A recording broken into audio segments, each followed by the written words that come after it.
Shalom. Macet pol ya, macet pol di luar. Nah, tapi percaya kita semua ada di tempat ini bukan kebetulan ya. Kita ada di tempat ini semua karena Tuhan. Dan luar biasa Pol, bagus enggak ini musiknya? Wow, tepuk tangan dong. Tepuk tangan yang meriah buat teman-temannya Juan. Ini dulu melayani di gereja Betani ya. Diakui atau tidak diakui, gereja Betani adalah gereja pertama kali yang mengajarkan pujian penyembahan yang luar biasa. Baru diikuti gereja-gereja lain, penyembahannya sampai hari ini tidak ada yang bisa mengalahkan orang-orang yang ex Betani Bapak Ibu. Karena mereka semua diajarkan pujian penyembahannya yang luar biasa, betul ya Noni ya? Saya ke gereja lain pernah kemana-mana tapi tidak mengalahkan pujian penyembahnya Betani. Karena memang itu karunia Tuhan yang Tuhan berikan buat gereja Betani ya. Saat ini kita di gereja NCC ya, kita semua Mari Betani ya. Ini termasuk yang WL nih ya, Mari Bet ya semua. Tapi kita semua satu di dalam Kristus. Saya mengasihi Betani, saya mendoakan gereja Betani karena dia dari kita semua adalah dari sana Bapak Ibu. Nah, memberkati gereja itu kami percaya Tuhan juga sayang dengan gereja Betani. Nah, Bapak Ibu yang dikasihi Tuhan, judul firman Tuhan hari ini adalah Grace upon Grace. Kasih karunia demi kasih karunia yang diambil dari 1 Yohanes 1 ayat 16 sampai 17. Nah, karena dari kepenuhan kita baca, karena dari kepenuhannya kita semua telah menerima kasih karunia demi kasih karunia. Sebab hukum Taurat diberikan oleh Musa, tetapi kasih karunia dan kebenaran datang oleh Yesus Kristus. Nah, sekarang saya akan ulang lagi yang 16. Dari kepenuhannya, nyanya huruf besar. Jadi dari kepenuhan Kristus kita semua ini telah menerima kasih karunia demi kasih karunia. Yesus adalah Elohim yang menjadi manusia. Dan dia merupakan suatu pribadi yang utuh, yang berkelimpahan, dan itu adalah sumber utama dan tak terbatas dari kasih karunia yang melimpah. Apa itu kasih karunia? Gereja ini adalah gereja kasih karunia. Apa itu kasih karunia? Kasih karunia adalah kebaikan Tuhan yang diberikan secara cuma-cuma kepada manusia. Meskipun manusia sebenarnya gak layak untuk menerima itu. Jadi kebaikannya diberikan secara cuma-cuma kepada kita semua yang sebenarnya gak layak untuk terima itu. Nah, ini adalah wujud gambaran kasih Tuhan, kasih Elohim yang tak terbatas, yang tidak berdasarkan usaha manusia atau jasa manusia. Kalau di dunia ini semua berasal, kita dapat reward, kita dapat upah, kita dapat sesuatu berdasarkan dari usaha kita, dari jasa kita. Nah, jual jasa, jual usaha, jual tenaga, kita baru dapat sesuatu. Tapi ini enggak Bapak Ibu, kasih karunia ini diberikan cuma-cuma oleh Tuhan kepada manusia, yang sebenarnya kita enggak layak untuk menerimanya. Nah, ini adalah gambaran kasih Tuhan yang gak terbatas. Kasih Tuhan tak berkesudahan, tak habis-habisnya rahmatnya, selalu baru setiap pagi,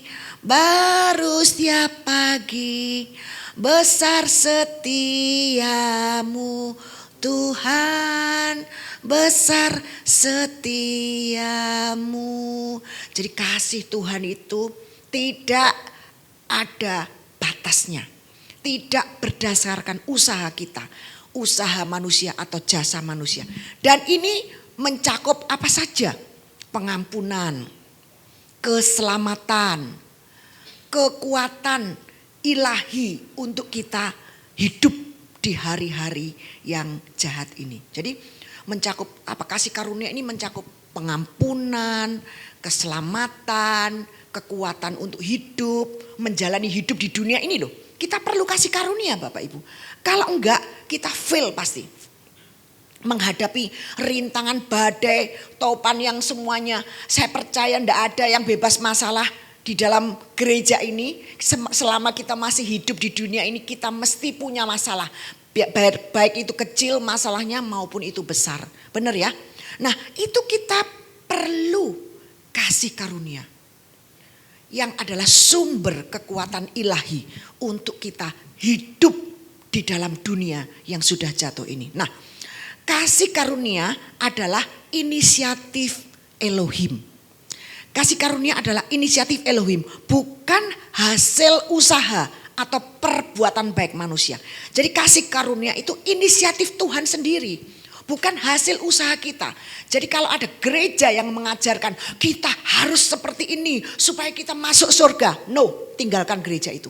Karena gereja itu tidak alkitabiah. Karena kasih karunia adalah inisiatif Elohim. Keselamatan itu bukan hasil usaha atau perbuatan baik manusia. Tapi keselamatan itu adalah pemberian yang gratis, cuma-cuma bagi kita yang percaya. Amin. Jangan pernah ada di dalam gereja yang suluh perbuatan baik, kalau ditakut-takuti harus bayar perpuluhan. Nanti kalau tidak bayar perpuluhan nanti belalang pelahap pengerip pindahan nyokoti usahamu, bangkrut kamu nanti. Jangan percaya itu. Tuhan bukan Tuhan yang seperti itu. Tuhan kita adalah Tuhan yang baik. Amin. Di gereja ini enggak ngajarin perpuluhan. Karena perpuluhan itu untuk orang Yahudi yang punya bait suci. Orang Yahudi aja enggak kasih perpuluhan, kita kasih perpuluhan buat apa?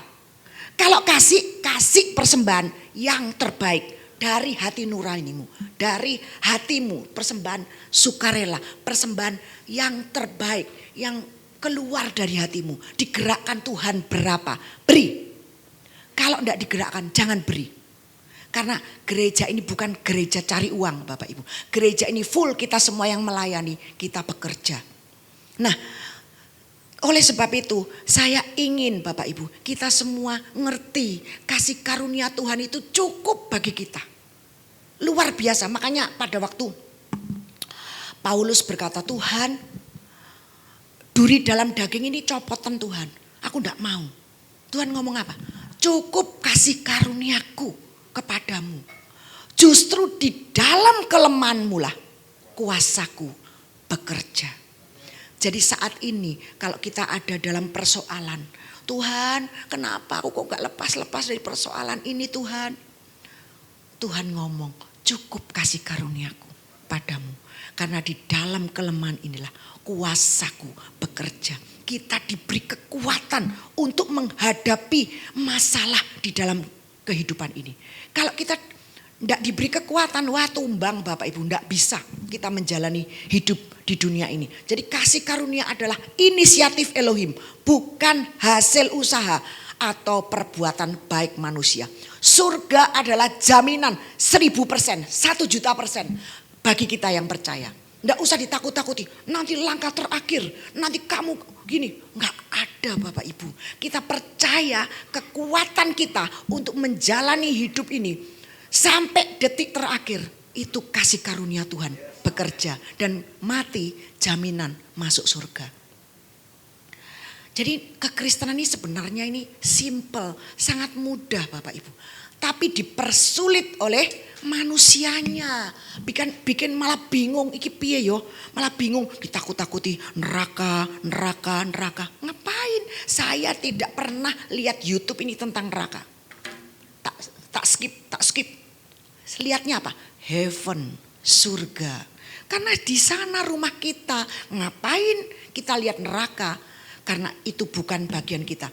Kedua, kasih karunia diberikan kepada manusia yang berdosa, yang seharusnya menerima hukuman, tapi justru menerima berkat, Bapak Ibu.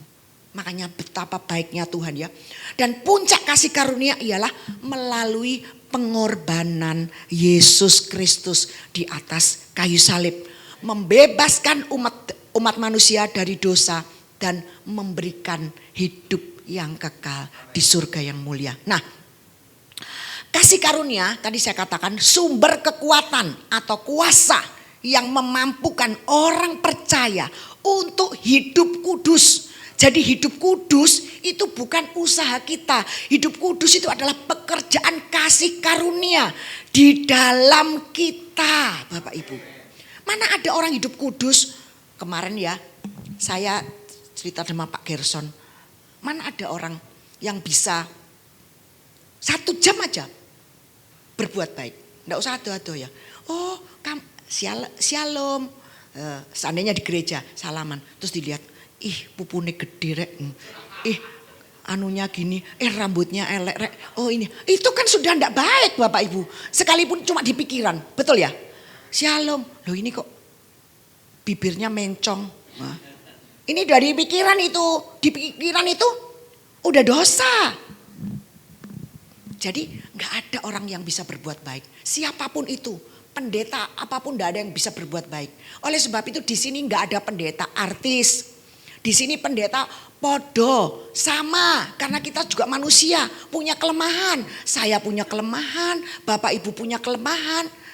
Gak ada. Jadi sampai kadang-kadang saya ini lihat jemaat ini gini. Mereka semua ini seperti saudaraku. Kau sahabatku, kau saudaraku. Tiada yang dapat memisahkan kita. Kau sahabatku, kau saudaraku. Tiada yang dapat memisahkan kita. Kalau Noni Tio ini telepon pas aku gak enak hati. Sik, aku gak enak hati, cepret. Aku gak pernah ngomong, oh iya Noni terima kasih. No, gak enak hati. Nih aku repot, lagi gak enak hati, cepret. Sik yo. Dia juga begitu. Kalau dia gak enak hati, sik bulili. Aku juga ceret gitu Bapak Ibu. Nah podo, ya gitu. Tapi ya gimana, tapi habis itu baik-baik lagi Bapak Ibu. Memang lagi gak enak hati, lalu diterusno bukan gak enak hati mbak si A. Kadang-kadang saya gak senang sama dia. Saya bilang gini, aku tadi mangkel loh, kamu ngomong apa tadi? Nah langsung, kita gak usah dipoles lah, apa adanya. Bukan ada apanya Bapak Ibu, tapi apa adanya. Nah memampukan orang percaya, kasih karunia adalah sumber kekuatan atau kuasa yang memampukan orang percaya untuk hidup kudus. Untuk melayani Tuhan, untuk bisa melayani pekerjaannya. Juga memampukan mengatasi situasi yang sulit yang kita alami di dalam hidup ini. Hari ini kalau kita bisa menjalani, sekarang dipikir aku udah umur 61, Bapak Ibu umur berapa? Kalau kita bisa hidup hari ini, itu semua karena Tuhan. Benar ya? Kalau kita, aku ada hari ini karena Tuhan baik dan teramat baik bagiku. Semua yang ku alami bersamamu ku lewati. Indahnya kasih Tuhan seperti pelangi sehabis hujan. Kalau sampai hari ini saya, Juan, Frans, Pak Gerson, Bu Endang, sisa Delas yang terlibat dalam pelayanan ini diberi kekuatan untuk bisa tetap melayani di gereja ini, itu semua karena Tuhan, bukan karena saya Bapak Ibu. Kalau karena saya wis gak gelem Bapak Ibu, capek, wis di rumah aja. Saya hari Kamis kemarin Bapak Ibu, saya habis terapi. Terus Senin terapi, Selasa, Rabu, Kamis worship night. Nggak bisa nyanyi loh aku. Karena lemes. Kalau habis terapi itu lemes. Jadi saya nyanyinya itu sama ngantuk-ngantuk Bapak Ibu. Tapi harus datang. Karena karena apa? Karena untuk Tuhan. Jadi aku harus datang. Sekalipun lemes-lemes. Dan saya percaya Tuhan perhitungkan itu. Amin. Kasih karunia tidak sama dengan mercy. Mercy itu rahmat. Karena mercy itu apa sih? Mercy itu tidak mendapat hukuman yang pantas diterima. Kalau kasih karunia mendapat kebaikan yang tidak pantas kita terima. Ini yang membedakan kekristenan dengan agama yang lain. Agama yang lain keselamatan didapat melalui usaha manusia, usaha sendiri. Tapi kekristenan, keselamatan adalah hadiah, gift, pemberian cuma-cuma. Barang siapa yang percaya, cuma percaya kepada Yesus adalah Tuhan, kita dapat kasih karunia. Kita mendapat kasih karunia. Tapi memang percaya ini bukan gampang Bapak Ibu. Saya injili orang-orang yang tidak dapat kasih karunia. Termasuk sopirku, termasuk susterku. Tak injili terus. Tapi sampai memble nggak ngerti Bapak Ibu. Sampai capek Noni itu sampai tertawa kalau pulang. Bu Mary, Noni ikut mobil saya. Itu saya ngomong sama sopirku. Tapi sopirku tuh bulet aja. Nggak ngerti Bapak Ibu. Aduh ini memang nggak dipilih. Kalau nggak dipilih nggak dapat kasih karunia. Ya nggak ngerti diceritani kasih karunia. Kasih karunia ini hadiah, free gift dari Tuhan. Kamu cuma percaya bahwa Yesus Kristus adalah Tuhan. Dia sudah mati di atas kayu salib untuk menebus dosa-dosamu. Engkau terima dia sebagai Tuhan dan Juru Selamat. Mati saat ini masuk surga. Tapi ngomong gak karu-karuan langsung bilang, pancene kamu itu ditakdirkan masuk neraka. Langsung gregetan saya Bapak Ibu. Pancene kamu itu memang kambing bukan domba. Kalau kambing itu kan gak ngerti Bapak Ibu. Dijak ngomong gak ngerti terusnya. Nah sekarang kita akan lihat siapa saja contoh di dalam Alkitab. Perjanjian lama maupun perjanjian baru. Yang mendapat kasih karunia di mata Tuhan. 1, Nuh Bapak Ibu. Nuh. Kejadian 6 ayat 8. Tetapi Nuh mendapat kasih karunia di mata Tuhan. Nuh mendapat kasih karunia di mata Tuhan Yehova. Nuh diselamatkan dari air bah. Bahkan dipilih Tuhan untuk membuat bahtera. Di antara orang yang banyak itu, Nuh yang diberi kekuatan oleh Tuhan untuk hidup benar. Jadi bukan Nuh yang hidup benar. Oh Nuh pinter ya. Kalau khotbah, jadilah seperti Nuh. Salah Bapak Ibu. Jadilah seperti Tuhan Yesus. Bukan seperti Nuh.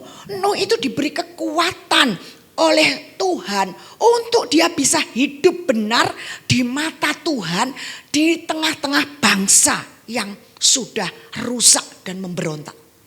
Tapi Nuh, kekuatan ini dari mana?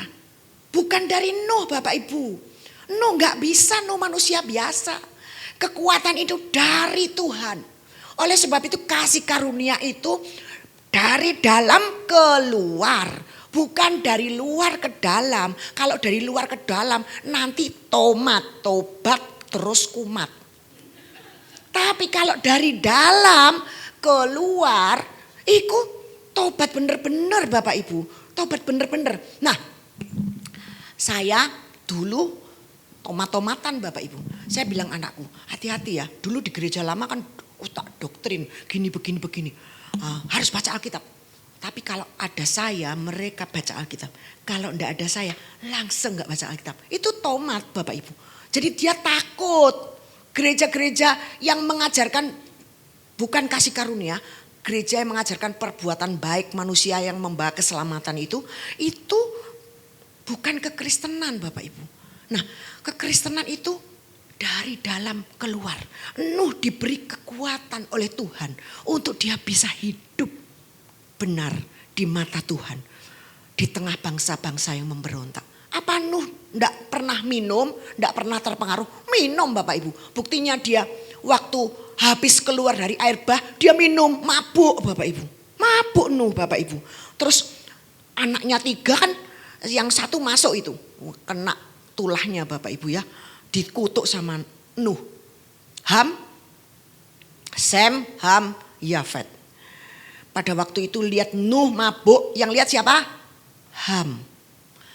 Ham terus bisik-bisik sama saudaranya, papak mabuk, telanjang. Terus 2 saudaranya itu bawa selimut, nggak lihat papanya, dilemparkan gitu, ditarik, terus ditutupkan ke tubuh bapaknya tanpa melihat. Nah, begitu Nuh sadar, Nuh marah sama Ham, dikutuklah Ham.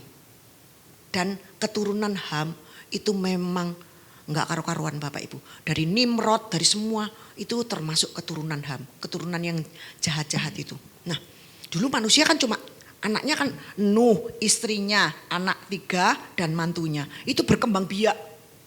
Setelah air bah itu berkembang biak, nah jadilah bangsa-bangsa kita semua ini. Nah, Nuh bukan orang yang baik. Nuh baik karena Tuhan baik. Amin. Tuhan baik, Tuhan pilih Nuh. Diberi kekuatan untuk hidup benar di mata Tuhan. Nah, Abraham, dia dipilih oleh Tuhan jadi bapa banyak bangsa. Dari mana Abraham itu Bapak Ibu? Dia dari penyembah berhala. Dari Ur Kasdim Bapak Ibu. Bukan pada waktu itu Israel belum ada. Nah, tadi baru saya baca ya Bapak Ibu. Sebenarnya Tuhan itu menciptakan dunia dan dia cuma menciptakan satu bangsa, yaitu Israel. Jadi kita semua ada bangsa-bangsa lain ini sebenarnya bukan Tuhan yang Tuhan cuma menciptakan satu bangsa, yaitu bangsa Israel. Dunia ini diciptakan Tuhan untuk manusia, tapi bangsa yang diciptakan cuma satu, yaitu Israel. Oleh sebab itu dia biji matanya Tuhan. Siapa yang mengusik aku, dia berhadapan dengan Tuhan. Nanti akhir zaman kita akan tahu bahwa Tuhan akan berperang melawan bangsa-bangsa yang menyerang Israel. Nah, Abraham ini dipilih dari bangsa penyembah berhala. Jadi Abraham ini mendapat kasih karunia di mata Tuhan sehingga dia dipilih Bapak Ibu, dipilih. Kalau kita semua ada di gereja ini, kita semua bersyukur karena kita dipilih untuk mendengar firman yang benar. Kita enggak usah takut-takut untuk melakukan ini, lakukan itu, lakukan ini, lakukan itu. Kita bersyukur, kita tahu, wih indahnya kita bisa mencintai Tuhan dengan hati, dengan benar-benar loh. Kalau kita ngerti kasih karunia. Kalau kita dapat kasih karunia, kita enggak takut. Enggak datang kepada Tuhan dengan takut. Beda, datang kepada Tuhan dengan sukacita, dengan cinta. Kita bisa ngomong, Aba, apa? Aba, apa? Kau segalanya bagiku. Kita bisa ngomong, Tuhan, aku mencintaimu, aku mengasihimu, engkau sungguh sangat baik. Kita bisa ngomong dengan Tuhan setiap saat. Karena sekali lagi kekristenan bukan agama, tapi hubungan kita dengan Tuhan. Kemarin saya dapat kesaksian. Nah, kan saya suka cerita dengan teman-temanku, kamu itu harus tahu kekristenan itu hubungan, bukan agama. Ajak omong-omong terus Tuhan. Tuhan itu ajak omong-omong terus. Apa yang kamu butuhkan, kamu enggak butuh yang ngomong, kamu butuh yang ngomong. Pokoknya ngomong terus sehingga ada relationship dengan Tuhan yang erat. Nah, singkat cerita, teman saya ini punya ada pabrik gula yang utang ke dia itu sampai miliaran nggak bayar udah 2 tahun Bapak Ibu. Terus dia ngomong gini, Tuhan ini kok nggak bayar Tuhan. gerakkan hatinya Tuhan untuk dia bayar. Terus dia cuma ngomong aja, pagi dia ngomong, sore dia ngeklik buka rekening, ada masuk Bapak Ibu. Lumayan katanya. Berapa Sian? Aku tanya, berapa Sian? Lebih dari 2M. Puji Tuhan, sekalipun hutangnya lebih banyak dari itu, tapi paling enggak ada pembayaran Bapak Ibu. Dia enggak ada pembayaran, dia susah banget Bapak Ibu ya. Terus dia bayar. Aduh Tuhan itu luar biasa Yolio. Makanya ajak omong terus. Noni kemarin yang ngomong sama saya, aku juga ngomong terus sama Tuhan. Tuhan kok orderan enggak ada Tuhan. Ya apa ini Tuhan, kasih aku orderan. Kata Noni, aku dikasih orderan banyak. Saya bilang puji Tuhan, ojo lali traktir aku. Gitu.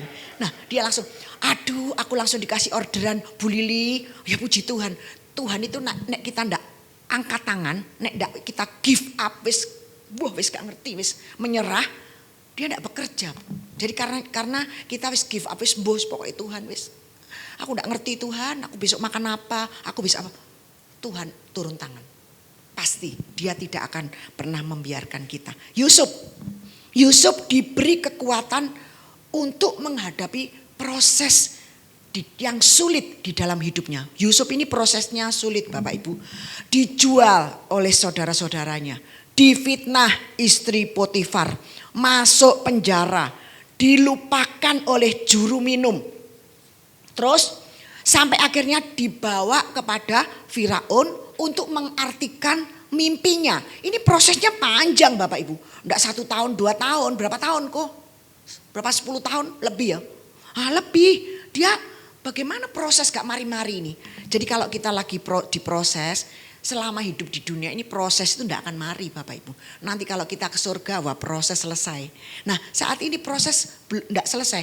Akhirnya Yusuf sampai dibawa kepada Firaun untuk mengartikan mimpi. Dan akhirnya dia jadi tangan keduanya Firaun, pemegang kekuasaan tertinggi setelah Firaun. Yusuf mendapat kasih karunia untuk bisa mengampuni saudara-saudaranya dan membawa ayah dan saudara-saudara serta anak dan istri saudara-saudaranya dan hewan peliharaannya semua untuk pindah ke Mesir dan dipelihara dari kelaparan. Amazing.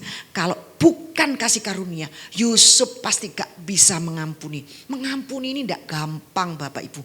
Mengampuni itu mudah diucapkan, tapi sulit dilakukan. Kalau kelihatan, oh ya aku mengampuni. Tapi kalau kelihatan orangnya, nah belum itu berarti ya toh. Mengampuni kalau kelihatan orangnya, wis gak usah wis. Nah itu belum mengampuni Bapak Ibu. Mengampuni itu memang gak mudah. Mengampuni lebih sungguh. Mengampuni lebih sungguh. Kalau kita tidak bisa mengampuni, kita lupa bahwa Tuhan sudah mengampuni kita. Tuhan lebih dulu mengampuni kepadaku. Mengampuni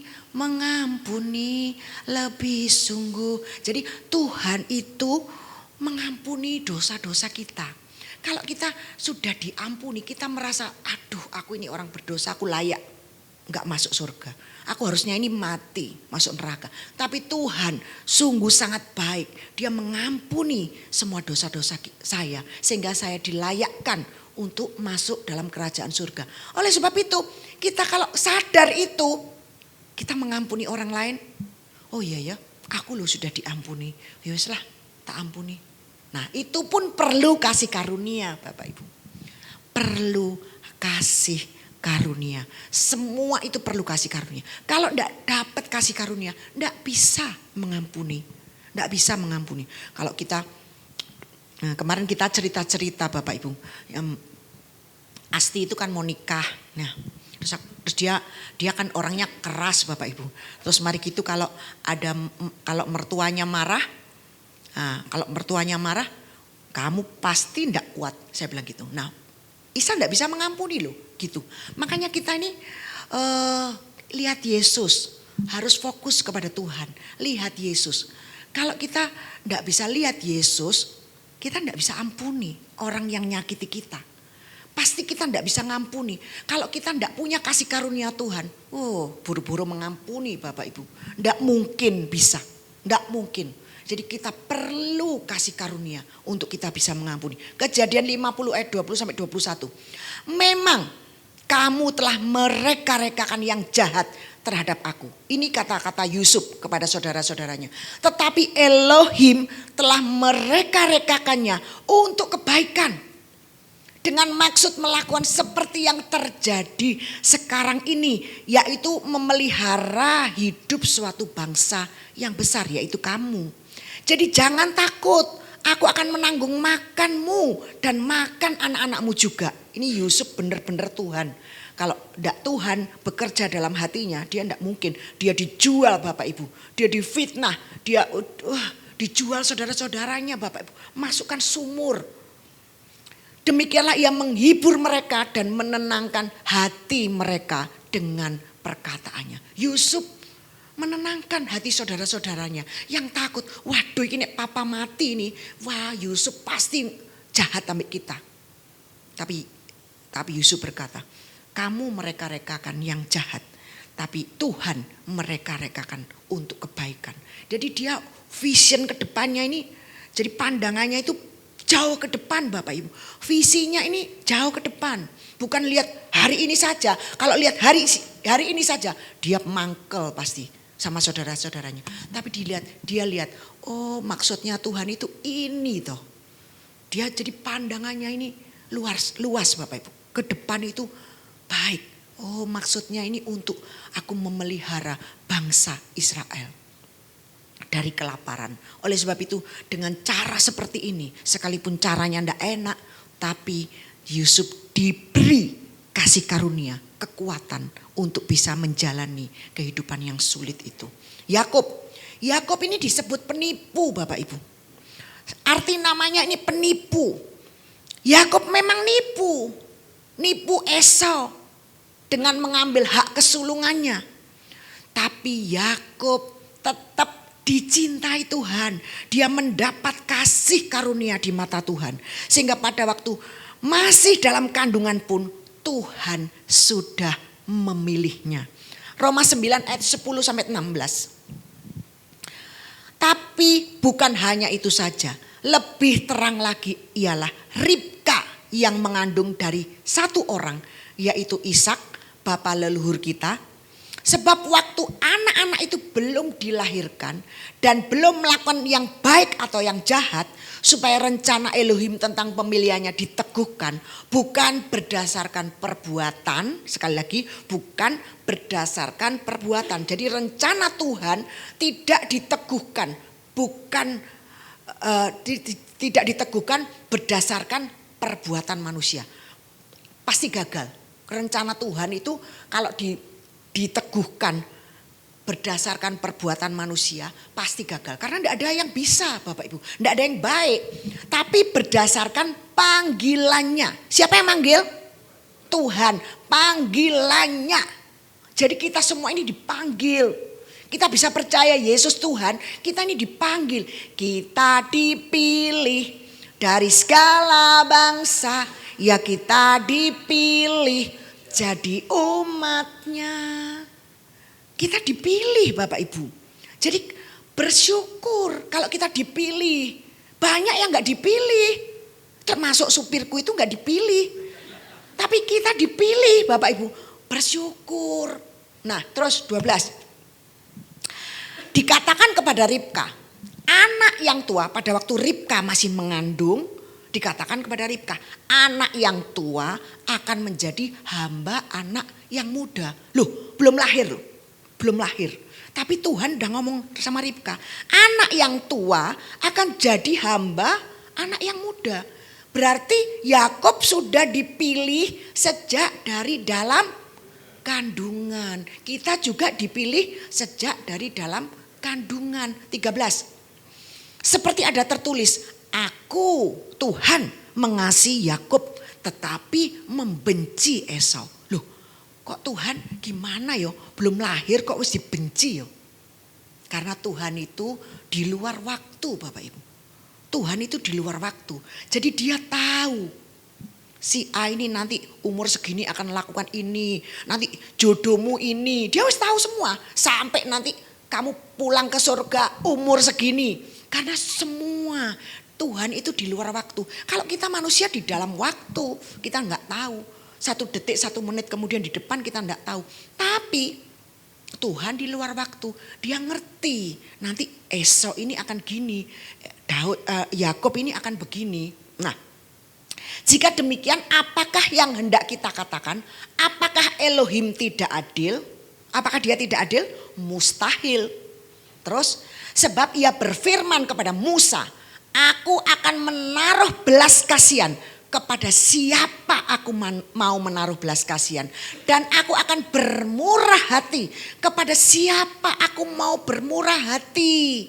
Terus jadi hal itu tidak tergantung oleh kehendak orang. Atau usaha orang. Atau perbuatan orang.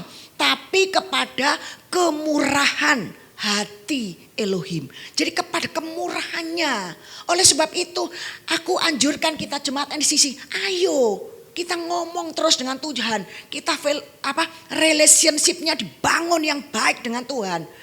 Nanti Tuhan itu bisa cinta sama kita, jatuh cinta.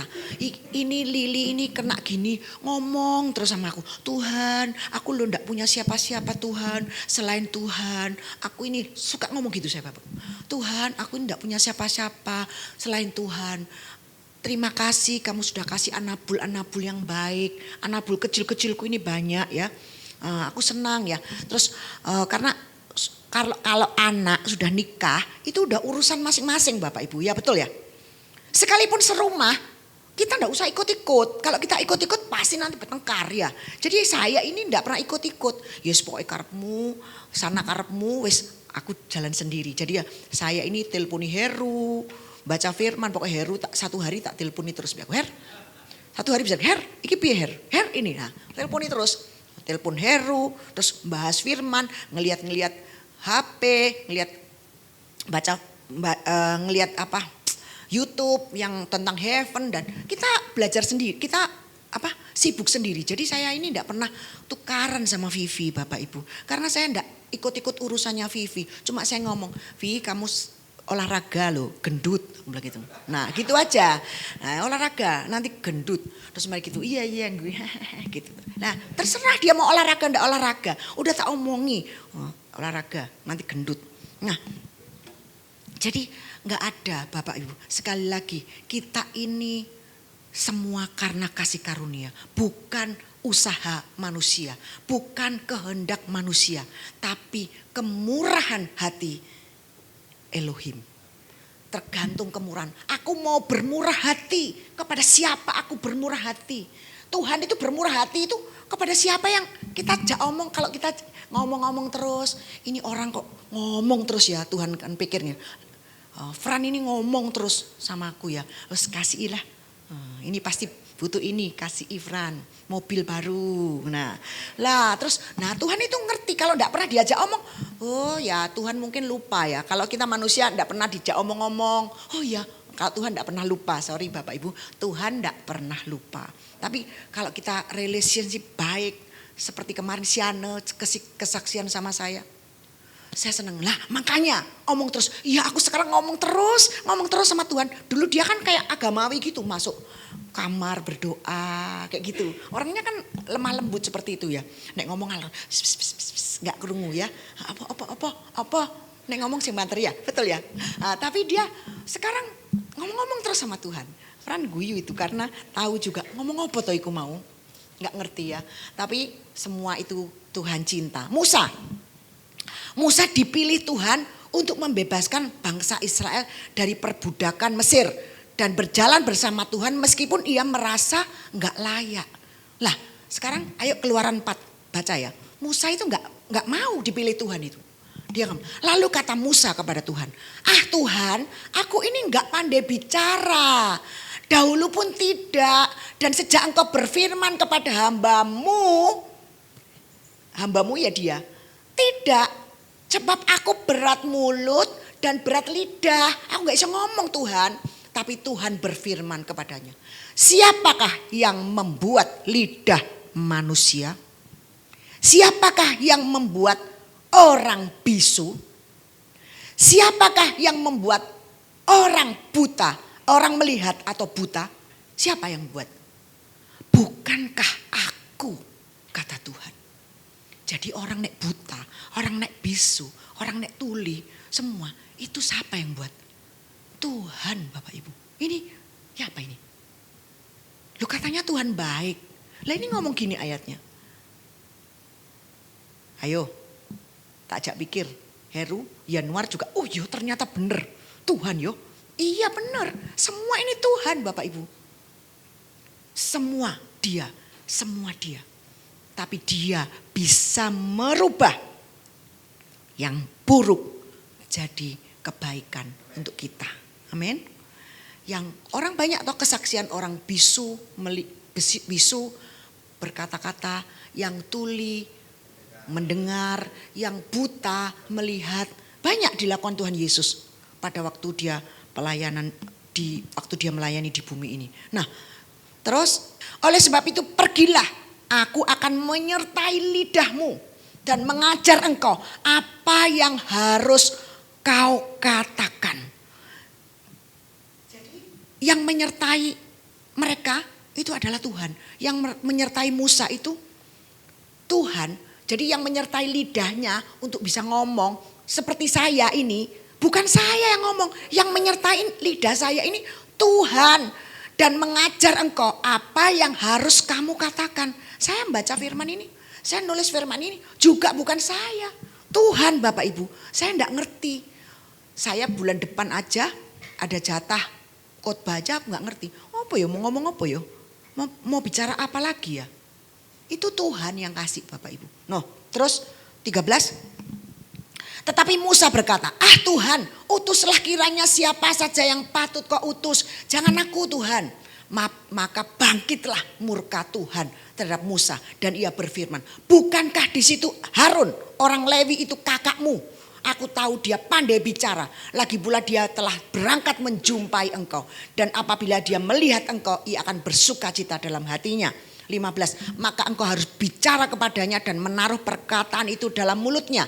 Aku akan menyertai lidahmu dan lidahnya. Dan mengajarkan kepada kamu apa yang harus kamu katakan. 16. Ia harus berbicara bagimu kepada bangsa itu. Dengan demikian ia akan menjadi penyambung lidahmu. Dan engkau akan menjadi seperti Elohim baginya. Jadi Musa itu menjadi seperti Tuhan bagi Harun. Luar biasa ya Tuhan ini bisa bolak-balik. Dan bawalah tongkat ini di tanganmu. Dan harus kau pakai untuk membuat tanda-tanda mujizat. Jadi Tuhan ini kalau kita tahu betapa kuasanya, betapa hebatnya Tuhan itu, berkuasanya dia. Wah kita bisa, wah luar biasa Tuhan. Aku gak bisa ngomong. Karena begitu dahsyatnya Tuhan. Kalau dilihat di AI Bapak Ibu. Bapak itu kalau menciptakan Eden itu cuma gini. Kalau di AI saya lihat tadi. Wih langsung tumbuh-tumbuhan itu langsung. Sangat mudah Bapak Ibu. Dia cuma gini langsung jadi Eden. Terus wah pokoknya betapa dahsyatnya Tuhan kita. Apalagi dengan masalah kita. Buat taman Eden yang besar itu aja. Tuhan cuma langsung bisa. Buat bumi aja berfirman. Jadi terang. Terang jadi. Jadilah tumbuh-tumbuhan pun jadi. Itu Tuhan kita. Kalau kita tahu melihat itu betapa dahsyatnya Tuhan kita, iman kita tumbuh Bapak Ibu. Kita bilang, oh iya ya, masalahku ini gak ono apa-apa nih di hadapan Tuhan. Tuhan ngomong sembuh, kanker sembuh Bapak Ibu. Gak ada yang mustahil bagi dia. Dia sangat mudah melakukan segala sesuatu. Tapi masalahnya Tuhan ingin bekerja di dalam setiap kehidupan kita ini. Enggak sama. Mungkin masalah kita belum kelar. Aduh Tuhan gak sembuh-sembuh aku yo. Tapi Tuhan ngomong, percaya, aku akan bekerja lewat masalahmu ini untuk membawa kebaikan bagimu. Nanti setelah lewat, oh iya, ternyata benar ya. Lewat masalah ini aku bisa ngerti nek gini. Oh lewat ini aku bisa ngerti. Nah, kita dibelajar. Di dunia ini kita belajar Bapak Ibu. Nah sekarang kita langsung ke Daud. Daud seorang gembala. Bayangkan kita film David itu kan kita tahu. Daud ini cuma penggembala domba Bapak Ibu. Bayang no, penggembala domba Tuhan jadikan raja. Dan Tuhan ngomong beloved, kesayangan. Beloved itu kesayangan, dicintai. Penggembala domba Bapak Ibu. Tuhan bisa rubah nasib orang itu seperti membalik tangan. Daud penggembala domba jadi raja. Sebagai orang yang berkenan di hati Tuhan, Daud ini pernah jatuh Bapak Ibu. Dosa besar, membunuh Uria, prajurit yang setia, dan ngambil istrinya, Batseba. Jahat enggak itu? Jahat sekali. Ini prajurit yang setia, disuruh perang, taruh di depan biar mati. Karena istrinya cantik, tak ambil istrinya. Jahat toh, ini setia loh. Nah, Daud itu pernah melakukan dosa yang besar seperti itu. Tapi Tuhan itu kalau sudah jatuh cinta, dia itu cinta buta. Cinta mati Bapak Ibu. Makanya ku jatuh cinta padanya. Tambah dan dalam dan yang membuat kita jatuh cinta Tuhan. Tambah dan dalam lagi. Kita dibuat jatuh cinta dengan Tuhan. Daud pun dibuat jatuh cinta dengan Tuhan. Oleh kasih karunia-Nya. Tuhan, Daud itu dipilih dijadikan nenek moyang Yesus Kristus. Bayangkan. Daud yang punya dosa besar. Dipilih oleh Tuhan untuk jadi nenek moyang Yesus Kristus. Makanya Yesus Kristus di Matius 1 ayat 1 dikatakan inilah silsilah Yesus Kristus. Anak Daud, anak Abraham. Loh, ini Daud ini orang dikatakan beloved, kesayangan. Tapi dia juga pernah berdosa besar. Tapi Tuhan pilih dia. Dijadikan nenek moyang Yesus Kristus. Bapak Elohim, Bapak Yehova Elohim memilih Daud untuk menjadi nenek moyang Yesus Kristus. Waduh, luar biasa ini. Tuhan ini gak bisa dipikirkan kita ya. Memang Daud ini punya relationship yang baik dengan Tuhan. Pada waktu dia menggembala domba itu, dia sering ngomong-ngomong dengan Tuhan, nyanyi dengan Tuhan. Sehingga Tuhan itu melihat dan Tuhan jatuh cinta dengan Daud. Dan akhirnya Daud dijadikan nenek moyang Yesus Kristus. Daniel ini dimasukkan gua singa Bapak Ibu. Dia mendapat kasih karunia sehingga singanya mingkem semua Bapak Ibu. Enggak gigit Daniel. Daniel diberi kasih karunia Tuhan dengan hikmatnya yang luar biasa. Sehingga dia bisa mengartikan mimpi, dia bisa jadi penasehat raja. Daniel ini luar biasa. Semua itu kasih karunia. Bukan Daniel pinter. Bukan kita harus seperti Daniel. No, kita seperti Yesus. Daniel juga manusia biasa. Tapi punya kelemahan. Tapi dia diberi kasih karunia. Sadrak, Mesak, Abednego. Oleh kasih karunia Tuhan, dia diselamatkan dari dapur api. Kalau enggak kasih karunia, kobong itu Bapak Ibu.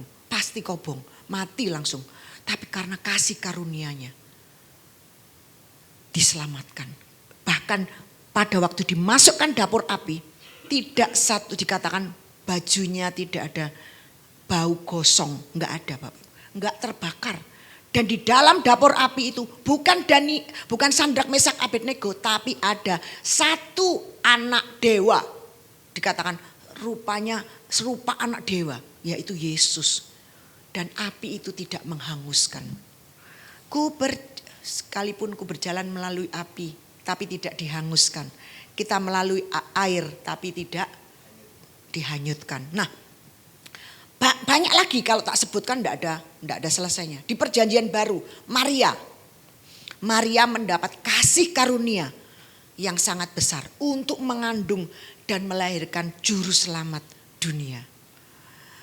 Lukas 28. Lukas 1 ayat 28. Dalam bulan yang ketika malaikat itu masuk ke rumah Maria, dia berkata, "Salam hai engkau yang dikaruniai. Hai engkau yang dapat kasih karunia, Tuhan menyertai engkau." Jadi Maria dapat kasih karunia. Kenapa tidak milih yang lain? Elizabeth, mungkin Maria Magdalena. Kenapa kok milih Maria yang ini? Karena dia dapat kasih karunia di mata Tuhan. Rasul Paulus itu penganiaya jemaat, Bapak Ibu. Dia menganiaya jemaat. Dia dapat kasih karunia Tuhan. Dirubah dari dalam ke luar menjadi rasul yang besar, yang menulis sebagian besar kitab perjanjian baru. Di dalam Kisah Para Rasul 9 dikatakan hatinya berkobar-kobar Saulus, namanya dulu Saulus, untuk mengancam dan membunuh murid-murid Tuhan. Dia menghadap imam besar. Dia ngomong dan meminta surat kuasa daripadanya untuk dibawa kepada majelis-majelis Yahudi di Damsyik, supaya jika ia menemukan laki-laki atau perempuan yang mengikuti jalan Tuhan, ia menangkap mereka dan membawa mereka ke Yerusalem. Dalam perjalanannya ke Damsyik, ketika ia sudah dekat di kota itu, tiba-tiba cahaya memancar dari langit, mengelilingi dia, Bapak Ibu, mengelilingi dia.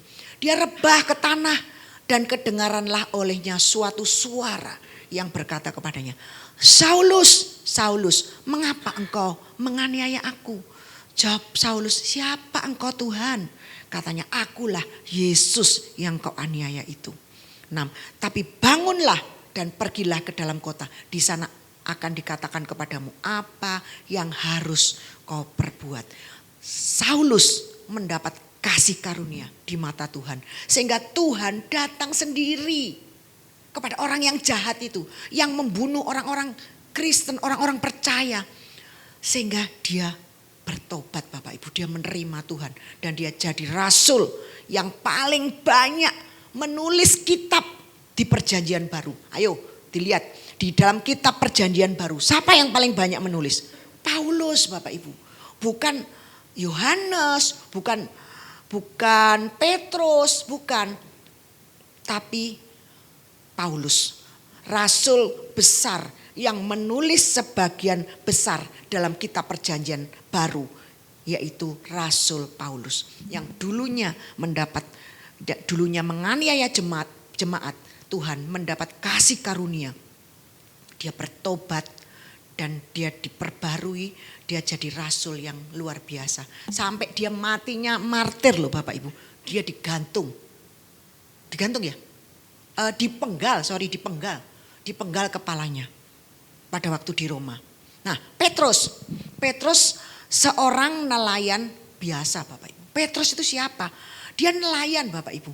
Dipanggil Yesus, dikuatkan oleh kasih karunia untuk dia bisa memimpin gereja mula-mula. Jadi gereja mula-mula itu dipimpin oleh Petrus. Meskipun Petrus punya kelemahan. Apa kelemahannya? Dia menyangkal Yesus 3 kali. Bahkan mengutuki dia. Tapi karena kasih karunia, Petrus dipilih untuk jadi pemimpin gereja mula-mula. Matius 16. Dan aku pun berkata kepadamu, engkau adalah Petrus. Dan di atas batu karang ini aku akan mendirikan jemaatku. Dan alam maut tidak akan menguasainya. 19. Kepadamu akan diberikan kunci kerajaan surga. Apa yang kau ikat di dunia ini akan terikat di surga. Dan apa yang kau lepas di dunia ini akan terlepas di surga. Sekarang bagaimana dengan kita? Dengan kita orang percaya. Yohanes 1 ayat 16 tadi dikatakan, karena dari kepenuhannya kita semua telah menerima kasih karunia demi kasih karunia. Efesus 2 ayat 1-9 kita baca ya. Kamu dahulu sudah mati karena pelanggaran-pelanggaran dan dosa-dosamu. Kita semua ini dulu sudah mati. Harusnya kita mati oleh karena pelanggaran dan dosa-dosa kita. Kamu hidup di dalamnya. Karena kamu mengikuti jalan dunia ini. Karena kamu mentaati penguasa kerajaan angkasa. Yaitu roh yang sekarang sedang bekerja antara orang-orang durhaka. Sebenarnya dahulu kami semua juga terhitung di antara mereka. Ketika kami hidup di dalam hawa nafsu daging dan menuruti kehendak daging dan pikiran kami yang jahat. Pada dasarnya kami adalah orang-orang yang harus dimurkai. Sama seperti mereka juga. Kita semua juga harusnya kita dimurkai. Tapi Elohim yang kaya dengan rahmat. Oleh karena kasihnya yang besar. Yang dilimpahkannya kepada kita.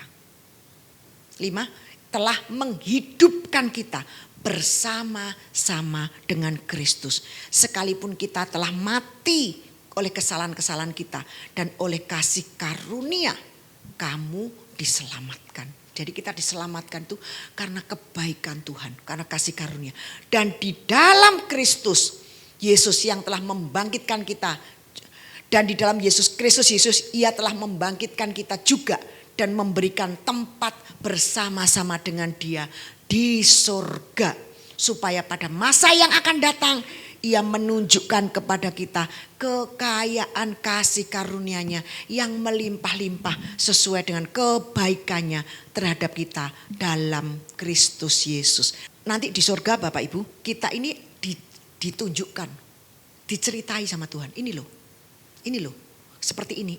Nanti kita percaya, kita semua itu nanti kalau sampai di surga itu semua ini terkagum-kagum. Kita semua itu bisa, wow Tuhan betapa baiknya. Terus gak sempat tanya-tanya. Dulu kan kita pikir, wih mau di surga. Tak tanya iki Tuhan, kenapa kok aku begini Tuhan? Kenapa kok biarkan aku hidup begini Tuhan? Tak tanyai, nanti kalau di surga. Itu semua pertanyaan hilang Bapak Ibu. Karena kita terkagum-kagum dengan, wow heaven is amazing. Luar biasa. Kita sudah tidak ingat lagi semua pertanyaan yang kita siapkan di pikiran kita. Mungkin kita mau tanya, kenapa Tuhan kemarin kok bisa aku begini di dunia. Kok kamu biarkan seperti ini, kok begini. Dulu kan kita kalau pulang ke surga mau tanya-tanya Tuhan. Apalagi saya mau pergi rumahnya Adam. Mau tak obrak-obrak rumahnya Adam. Ayo kamu yang gara-gara ya kita semua sengsara di dunia ini. Dulu kita punya cita-cita begitu. Tapi nanti di surga kita enggak gitu Bapak Ibu. Pikiran kita semua berubah. Amin. Yesus sudah memberikan kasih karunia kepada kita. Dengan kematiannya di atas kayu salib. Yang membuat kita orang percaya menerima kasih karunia demi kasih karunia. Sebab karena kasih karunia kamu diselamatkan oleh iman itu bukan hasil usahamu. Tapi pemberian Elohim. Terus itu bukan hasil pekerjaanmu. Jangan ada orang yang memegahkan diri. Jadi jangan ada yang memegahkan diri. Aku itu paling gak suka kalau lihat pendeta itu seolah-olah dia tok yang masuk surga. Terus jemaat itu ditakut-takuti kabeh. Terus jadi dia tok yang paling suci. Terus kalau ketemu, saya paling, emangnya kamu tok yang suci, emangnya kamu dicintai Tuhan. Padahal nanti di surga nanti mungkin rumahnya dia lebih kecil daripada kita semua. Mungkin dia gak punya rumah, katanya. Kocingguan gak apa-apa wes nek gak punya rumah aku tak tidur-tidur di rumput katanya dia ngomong gitu.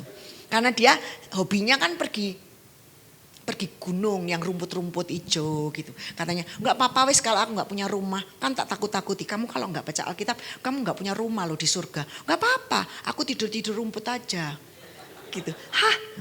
Iya karena dia kalau stres Bapak Ibu dia pergi ke yang rumput hijau begitu. Dia duduk-duduk gitu nanti hilang stresnya pulang. Besok nek stres datang lagi ke sana. Jadi si Ana itu keliling-keliling rumput-rumput hijau terus. Nah, Yesus sudah memberikan kasih karunia kepada kita dengan kematiannya di atas kayu salib. Saya undang pemain musik yang membuat kita orang percaya menerima kasih karunia demi kasih karunia. Apa saja yang kita terima keselamatan gratis. Bukan karena perbuatan baik, cukup percaya. Keselamatan gratis. Kasih karunia Allah, perubahan hidup dari dalam keluar. Transformasi. Di mana kasih karunia bekerja di dalam kita. Mengubah karakter, pikiran, perilaku kita menjadi serupa dengan Kristus. Dikatakan Efesus 2 ayat 10. Karena kita ini buatan Elohim, diciptakan dalam Kristus Yesus untuk melakukan perbuatan baik yang disiapkan Elohim sebelumnya. Ia mau supaya kita hidup di dalamnya. Kita baca ya. Ini perbuatan baik aja, pekerjaan baik aja. Ini Tuhan loh yang mengerjakan, yang menyiapkan di dalam kita. Bukan kita. Amin. Jadi jangan ada sombong, kita berbuat baik. Oh enggak, aku bisa memberi itu karena Tuhan yang menggerakkan hati saya untuk memberi. Betul ya Pak Hermawan? Kalau enggak digerakkan memberi, pelit manusia. Kalau bicara soal duit pelit pol Bapak Ibu. Tapi kalau kita bisa memberi, Juan bisa memberi. Tuhan yang menggerakkan hati Juan. Amin. Kalau enggak Bapak Ibu, dihitung Bapak Ibu. Dihitung 0,0,0,0 dihitung. Tapi karena Tuhan yang menggerakkan, dia beli keyboard Bapak Ibu. Kaget saya, beli keyboard. Ya katanya suruh menabur, katanya gitu ya. Katanya suruh menabur, ya itu semua Tuhan. Tidak ada yang pekerjaan baik, melakukan pekerjaan baik itu disiapkan Tuhan sebelumnya. Supaya kita bisa melakukannya. Jadi nanti kalau sampai surga kita dapat mahkota itu dilemparkan kepada Tuhan. Makanya orang-orang itu, orang kudus-kudus, ya orang kudus yang di surga itu ya, malaikatnya mahkotanya dilemparkan. Karena tanda dia tidak layak. Ini bukan aku yang melakukan, tapi Tuhan di dalam aku. Ini bukan aku. Terus apalagi? Kuasa penyertaan dan kekuatan yang menguatkan kita dalam menjalani hidup yang penuh dengan masalah dan penderitaan. Ini kasih karunia yang berlaku bagi orang percaya. Kekuatan untuk kita bisa melayani dengan kuasa dan karunia-karunia roh yang membangun tubuh Kristus. Kita dapat kemerdekaan dari hukum Taurat dan ketakutan akan hukuman dosa. Jadi karena kasih karunia kita semua gak takut lagi kalau mati. Kapanpun pokok prosesnya enak Tuhan. Betul ya? Karena kita tahu tempat kita di mana? Di surga. Jadi kasih karunia menyertai kita orang percaya agar kita hidup bagi Kristus. Bukan dengan usaha manusia tapi dengan kekuatan Tuhan. Dengan kekuatan Elohim. Apa akibatnya bila kita sudah menerima kelimpahan kasih karunia dan anugerah kebenaran? Roma 5 ayat 17 ayat terakhir. Sebab jika oleh dosa satu orang maut telah berkuasa oleh satu orang itu. Adam dosa, semua orang berdosa. Maka lebih benar lagi yang telah menerima kelimpahan kasih karunia dan anugerah kebenaran akan hidup dan berkuasa oleh karena satu orang, yaitu Yesus Kristus. Inilah rahasia terbesar Bapak Ibu dari kasih karunia yang diberikan kepada kita. Kita akan hidup dan berkuasa oleh karena Yesus Kristus. Amin. Ayo kita berdoa. Tuhan, mengucap syukur. Saya terbatas dalam menyampaikannya Tuhan. Tapi Tuhan Roh Kudus tidak pernah terbatas. Berbicara terus di dalam setiap hati yang mendengarkan sore hari ini Tuhan. Kami percaya Tuhan, firman yang ditabur tidak pernah kembali dengan sia-sia. Tapi bertumbuh subur, berbuah lebat, dan nama Tuhan dipermuliakan. Terima kasih Tuhan, di dalam nama Yesus, haleluya, amin.